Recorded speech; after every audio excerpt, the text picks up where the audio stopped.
The Big Mike Rant. The Big Mike Rant. The Big Mike Rant. Do the right thing.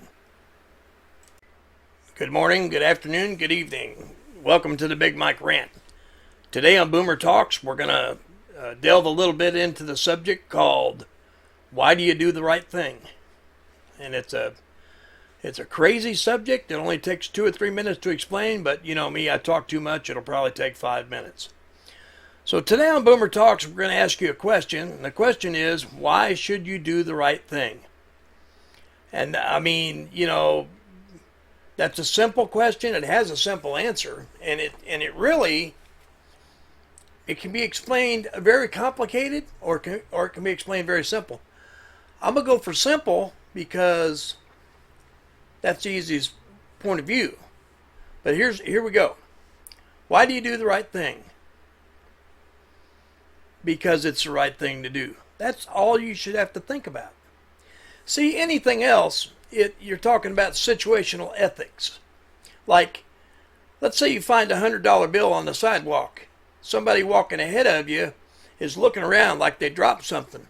You pick up the $100 bill. What do? Well, what's the right thing? I know a lot of people are going to laugh at me and say, oh, you're so old and crazy.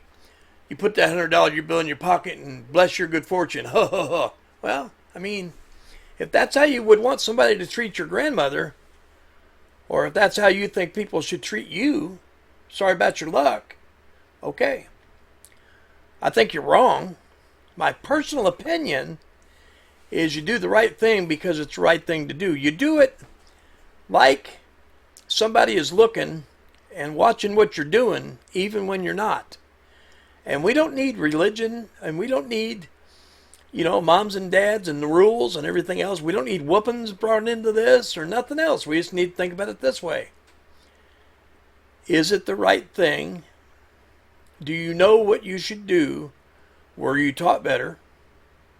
Do you know the difference between right and wrong? So what you ought to do is pick up that $100 bill or whatever it is, and you should say, hey, person up in front of me, did you lose something? If they say, I'm looking for my pen, well, I'm not sure I'd offer them the $100 bill. But if they say, yeah, I had some money and I dropped it, and you say, how much? And you say, $100. You say, here you go, and you hand it to them because it wasn't yours. It's not something you're losing because it's not yours. You give it to them because that was the right thing to do. So why do you do the right thing? Because it's the right thing to do. That's the easiest way to explain it. And you don't need the situational ethics of, well, what if I was hungry? And what if I had needed gas? And, you know, it's situational. You know, was there anybody around? You don't need all those questions. Was it your money? Or whatever you found? Or whatever the right thing was? If the answer to that is no, then you do the right thing. Whatever that right thing is, you do it because that's the right thing to do. Anyway, that's all for this week. And until next time, this is Big Mike on the Big Mike Rant with another edition of Boomer Talks.